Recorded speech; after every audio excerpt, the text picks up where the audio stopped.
You ever get that feeling that the world is just spinning way too fast? It's this nonstop blur of new tech, constant notifications, and just this pressure to keep up.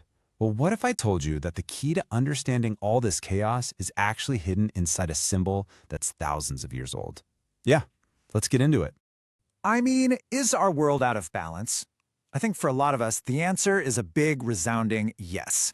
There's this feeling, right? This sense of constant acceleration, like we're being pushed to do more, be more, connect more, all the time. It feels like we're caught in this current that's just way too strong to fight. And that feeling, it isn't just in our heads. It's kind of the defining feature of our time. In ancient philosophy, this type of energy, all about expansion, speed, action, it has a name. It's called yang. And if you just look around, our world is absolutely drowning in it. Seriously, think about it. The insane speed of tech from companies like OpenAI, being connected 24/7, the endless demand for economic growth, that fire hose of information that never turns off, it is all yang all the time. We are, without a doubt, living in an age of extreme yang. So, to really get a grip on what this yang overload means, and maybe either what comes next, we've got to go back to the source. So let's take a minute and unpack the really profound and honestly beautiful philosophy of yin and yang. Okay, so at its heart, the yin-yang philosophy, which comes from ancient Chinese cosmology, basically says that everything in the universe is a mix of two opposing but, and this is the key word, complementary forces. The most important thing to get right off the bat is that this is not a battle between good and evil. It's way more like a cosmic dance, where these two totally different qualities actually need each other to even exist. Let's look at the classic examples. You can see them here. So yang is the bright sun. It's the daytime, it's movement, it's heat. And on the flip side, yin is the dark, the moon, stillness, cold. You literally cannot have one without the other. How would you even know what bright is if you've never experienced dark? They define each other. They're partners, not enemies. And this whole idea of partnership is captured perfectly in that symbol we all recognize, the Taiji 2. But its super simple design holds a way deeper philosophical truth than most people realize. So, look closely at those little dots. You see that tiny spot of white in the middle of the black swirl? And the black dot inside the white? That is the secret sauce of the whole thing. It's telling us that even in the deepest, darkest yin, there is a tiny seed of yang. And at the absolute peak of yang, the seed of yin is already there, waiting. The crucial point here is that nothing is ever 100% one thing. And this brings us to the most vital concept of all, change. Yin and yang aren't static states. They are in a constant, dynamic flow, always becoming one another. Just think about a day.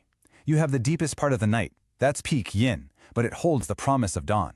Then you have the brightest part of the day, peak yang, but it already contains the seeds of dusk. It's an endless cycle of transformation.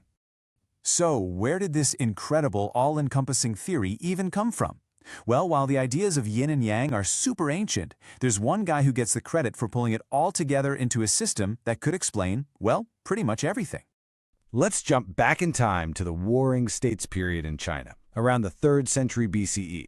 This was a wild time, a total explosion of philosophy and new ideas. You have thinkers like Confucius and Laozi, all these brilliant minds competing to explain the nature of reality.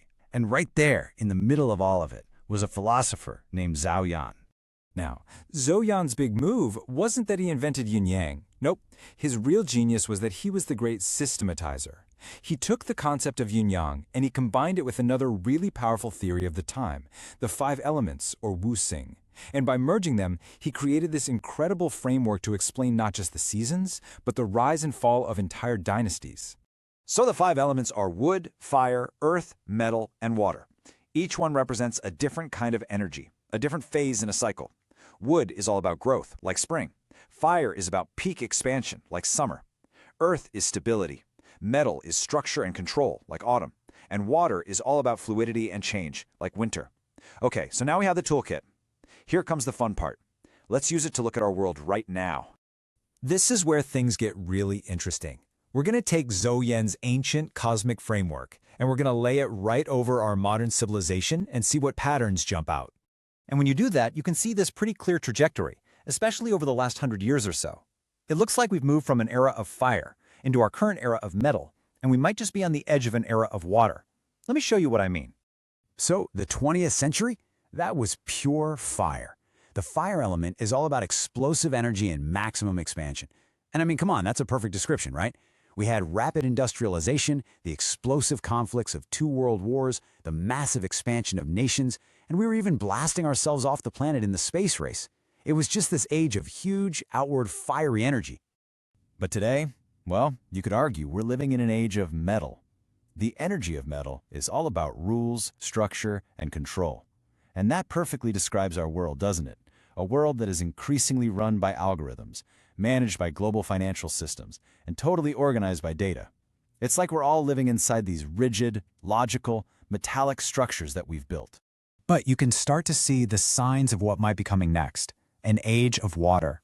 Water's nature is all about being fluid, networked, decentralized, and you see this popping up everywhere in things like blockchain, which distributes power, in the huge shift to flexible remote work, and in the rise of decentralized social networks. It's like the rigid, centralized structures of metal are starting to dissolve into something much more fluid. So, if we're in this extreme yang world, and it's dominated by the controlling energy of metal, but maybe tipping towards water, what does the core philosophy of yin and yang tell us is supposed to happen next? Remember that one fundamental rule we talked about? The whole system is built on this single idea. When any force reaches its absolute extreme, its peak, it has nowhere else to go. It has to begin transforming into its opposite. That little seed of the other that's always been there, it finally gets its turn. And you know what? We can already see this happening. As a direct response to our hyper-yang world of globalized nonstop tech, you're seeing these powerful yin counter-movements pop up. The massive focus on mental health, that's a turn inward. The push for local food and local economies, that's a turn away from global control. Digital detoxes, that's a conscious choice for stillness and disconnection. The pendulum is already starting to swing back. Which leaves us with this final, really powerful question.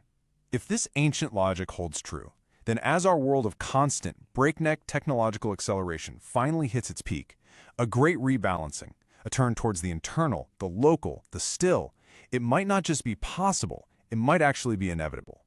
So what do you think that great reversal is going to look like?